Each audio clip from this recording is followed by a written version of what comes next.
Welcome back to another New World video. This time we have got a huge list of updates for this game. Literally, it is so big it's ridiculous. We're going to go through everything in this video, but it includes the release, yes, the full release of PvP 3v3 arenas. It's also going to include a brand new mutated dungeon, along with 3 brand new mutation types. No longer will we be doing, or not as much will we be doing, void and fire. Over and over again, there's 3 new types. There's a ton of changes in here. This looks honestly so good of an update. But basically what this video is going to be, I'll put the link in the description down below if you're the kind of person who would rather read it. But I'm going to go through all of these updates for you. I'm going to give you the information that you need to know, ready for when this huge May update comes out. It's currently live on the Ptr right now. You can go to Steam, just below where it says New World in your library. You'll be able to see the Ptr. You can hit download and you can jump into this straight away and start playing. If you're starting that download right now and you want to sit back, chill out and listen to this video, feel free. But let's go through it so then you don't have to read this yourself if you'd rather listen to somebody else. Okay, so Spotlight, here we go. For this patch, we have a bit of everything for everyone. With a host of new and exciting PvP focused activities and rewards, those who have a need to conquer will have plenty to do in Eternum. Likewise, PvE folks won't be left out either. These adventurers can look forward to new quests and continued rollout of popular expedition mutators, feature to additional content. Okay, now let's go straight into it here. 3v3 arenas. Oh, I'm so hyped for this. Okay. Step into the arena and test yourself against other combatants. 3v3 arenas are a new small-scale PvP game mode where teams of 3 can face off for fame, glory, and riches, plus a unique house. And why does it mention the house and items in there? I presume they're like little rewards and stuff, right? Each arena match is a best of 5 contest. Fight to be the first team to win 3 rounds and secure the match for your team. Rounds are 2 minutes long, but if the battle lingers, a deadly ring of fire will push players to the center of the arena, forcing combatants to engage or die. Players level 20 and above, this is what we need to find out more information about, can queue for 3v3 arenas by opening the modes menu, allowing on-demand PvP gameplay from anywhere in the tournament. If players need a brief introduction on what the arena is, they can speak to the fight promoter Maximus Marcellus in Everfall. There's going to be a player versus player reward track, which I think is going to be really cool. I'm actually really excited for this. Essentially, you can earn XP from all the different PvP functions in the game. Outpost rush, wars, PvP missions, open world kills if you flag for PvP, all that kind of stuff. And that they're bringing in the brand new Azov Salt. Now, I actually thought they were just going to call it Salt from the dev update, but it looks like they're going with Azov Salt. So a slight change, but okay, keeps the Azov in there somewhere. But essentially, yeah, so you can get all your rewards, you'll level up, so literally level 1, level 2, level 3, you'll gather up all your XP, and this is going to be really good, all the rewards. You'll have to obviously jump into the PTR to grab those rewards yourself, and then eventually, once this May update comes out, but it's in there, and it's ready. So they got some combat tuning in here for the PTR cycle. We'll be finding out a handful of combat changes in a few different areas. We're updating equip load bonuses to bring heavy armor healers in line with other builds. I believe this is actually a minus 30% reduction in healing for any healers using full heavy. Adding a small delay to stamina regen after a dodge, and finally making some sweeping changes to bow movement. I know a lot of former bow users will be happy to that. So we'll go through these. Like we were saying earlier on, new expedition mutators, okay? Return to the depths. So they finally upgraded depths. All the way, they'll push that up to the level 60. Like they should, and face a brand new challenge for endgame rewards. The depths is now part of the weekly expedition mutated rotation.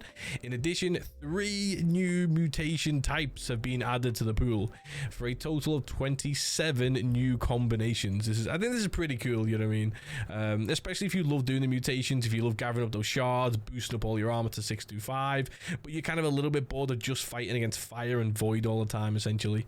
So let's go through what they are. So the first one is called Overgrown. This focuses on nature damage and resistance. Overgrown adds effects like Toxic, a pool which tracks down players, and Compost, which turns trash into healing areas for their allies. Barbaric focuses on physical damage. It adds Berserk, an enrage effect, and shattering, which deals stamina damage. Ooh, tanks have to watch out for this. Fiendish as well is another one. Curses focus on nocturnal. Fiendish adds weary, which will weaken players with a rend and make them vulnerable with a slow. And blood offering, which stacks damage over time. So I think, look, we don't know too much about these. We'll have to like give them a go ourselves, see how better or worse they are compared to, say, Void and Fire. But look, the sheer fact that they're adding this in is finally. They're also bringing back the Varangian Knight as well. I don't know if you guys remember this. We got like a Varangian Knight, if you want to call it episode 1. They added this back, if I can even remember. I feel like it might have been January maybe, or December, but it was back then. And there's a handful, a couple of little quests that they added into the game, and then kind of nothing. So it'll be good to see you know, this continue, and this will be available for players level 25 and above. Listen, if you like the wokeness, you can get your pronouns in the game as well. You know, we'll skip back that.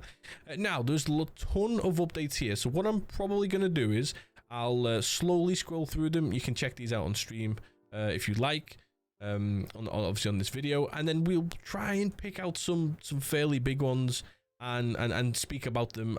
Any of these that you might, you know, want to read over yourself, feel free. I'll put the full link in down below. But there's quite a lot, you know. There's a lot of bug fixes as well, even though the last month's worth of updates for April was a lot of bug fixes. There's a lot of bug fixes in here as well, which is nice. Because we did get a couple of bugs, sadly, after the last big update.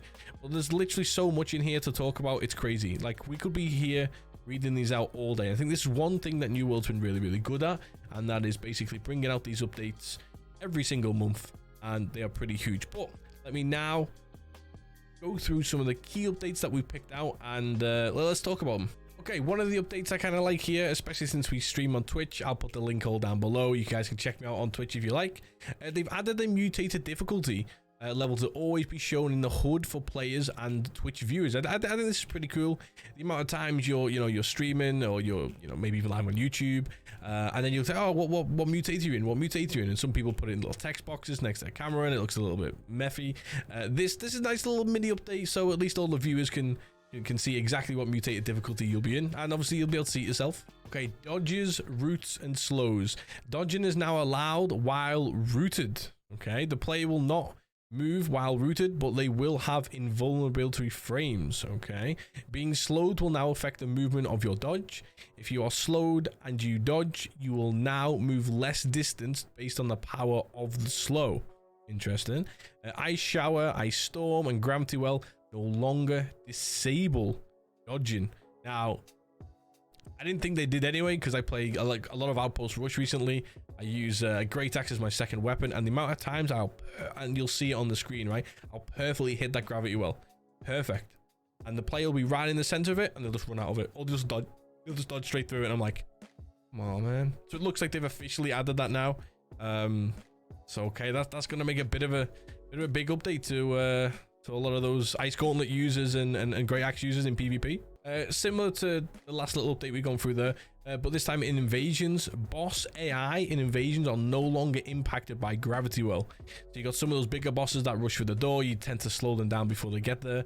Yeah, Gravity Well is no longer going to work there either. Okay, one I wanted to point out here, one over in Lazarus, they fixed an issue causing Chardis to sometimes target the same player repeatedly with his beam attack. Now, this I'm a little bit confused by, because I thought that was always the strat, right? If you're the tank, you would enter the final boss fight room first.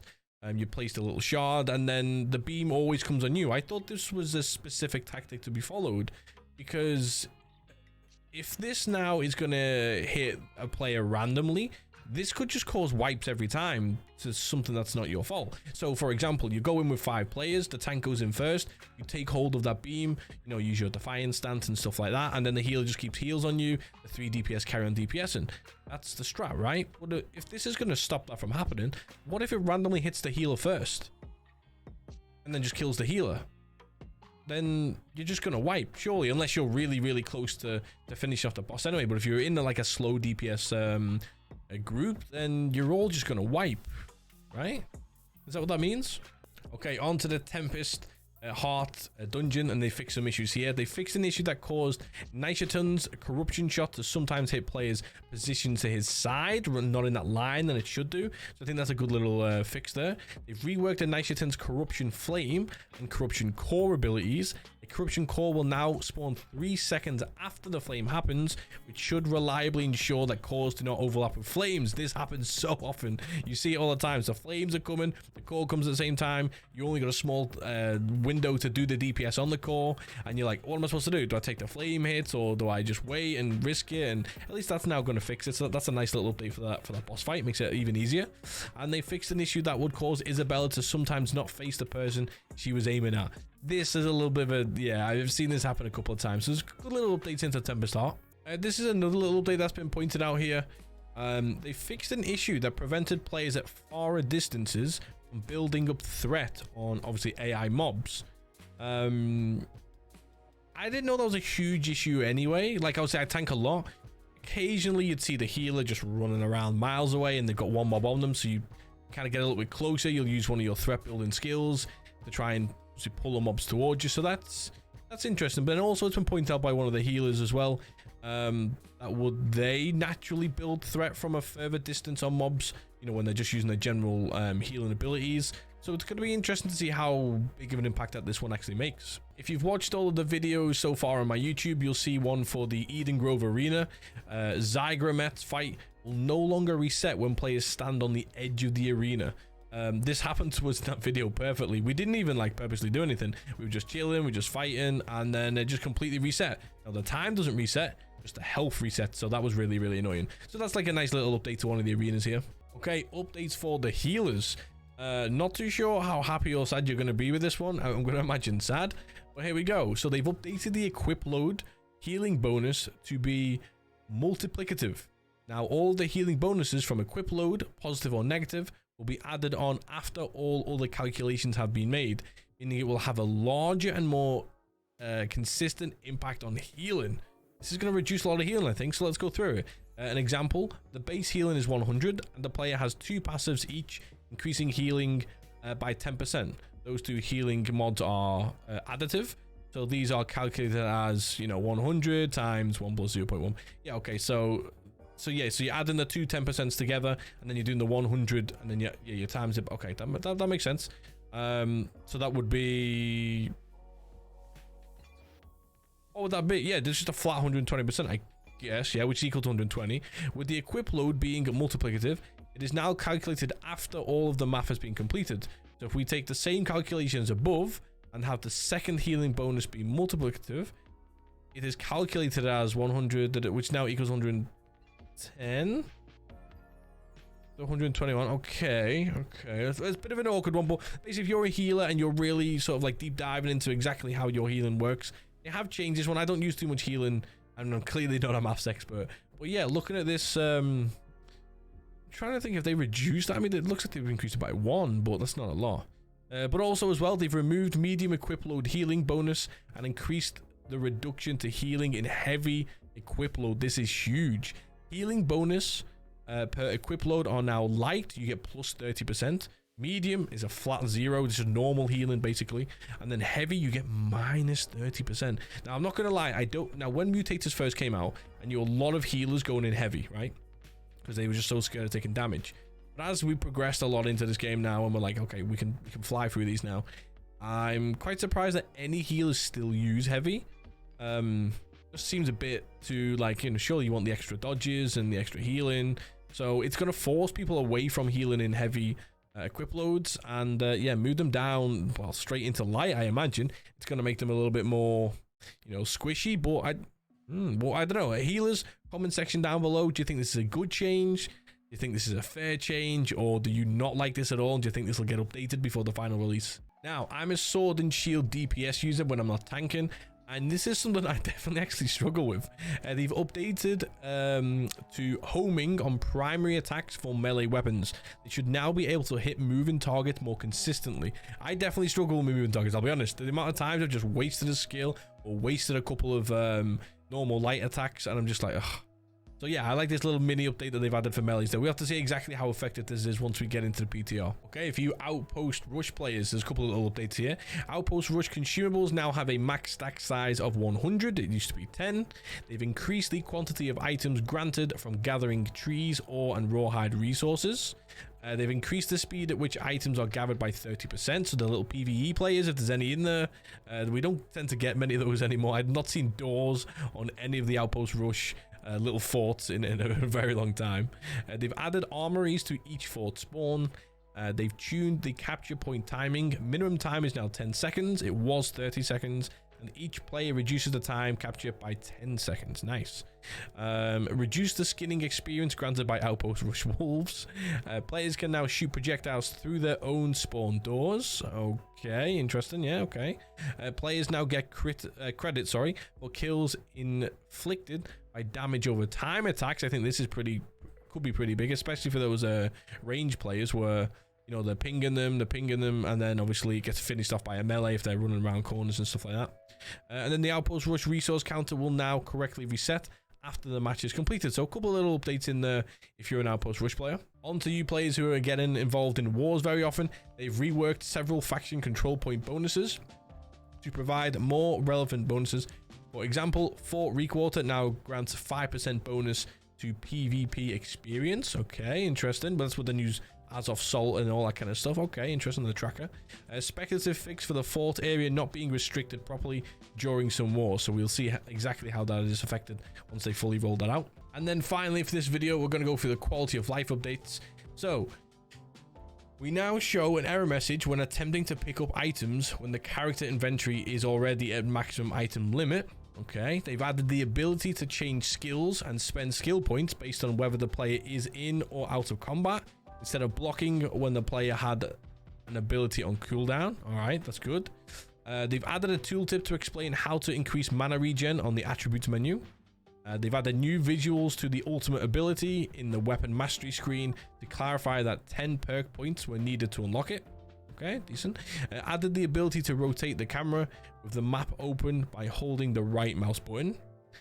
They've added the mutated difficulty level to always be shown in the HUD for players and Twitch viewers, like we've mentioned. Obviously, they're not going to mention YouTube viewers on here with it being Amazon, but yeah, we've mentioned that one.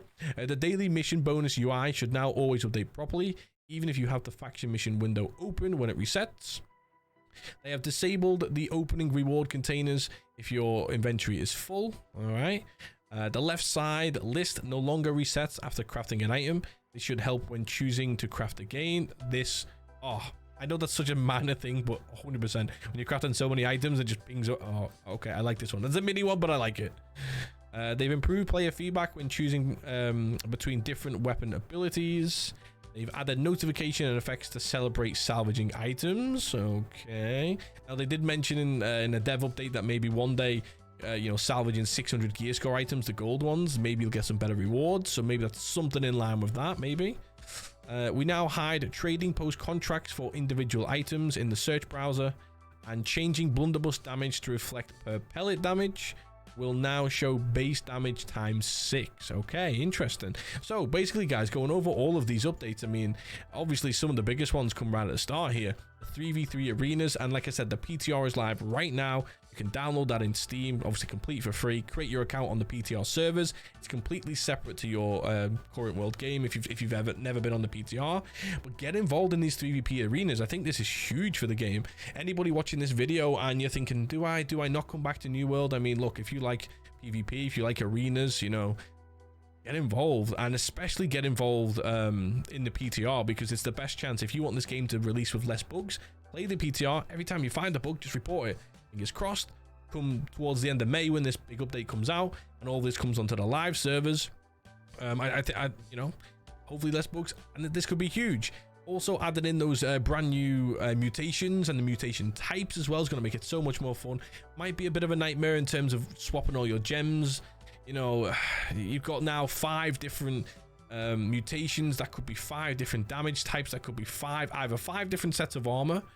It could even be more, because you've got corruption, ancient, angry earth to think about. Do you know what I mean? So you'd have to have a set of armor for each of those to mitigate the damage if you want to go like full high level. Then you'd need a set of gems on each one of them for which rotation the dungeon. That's the only thing with it. We have to look into this one when that comes out. But essentially, it's going to be so much more fun. You've got so many more dungeons to play at end game. Anybody saying this game has got no end game now, look, once this fully releases at the end of May, wow, I mean, there's going to be so much more to do. And then you've even got the future new the new dungeons that I've already announced. Plus, when 3v3 Arenas goes into full competitive as well in another couple of months' time, I think there's a lot more to do in this game. But guys, here are the PTR updates. Like I said, I stream on Twitch. It's just twitch.tv/LiamH. I'll put the link on screen.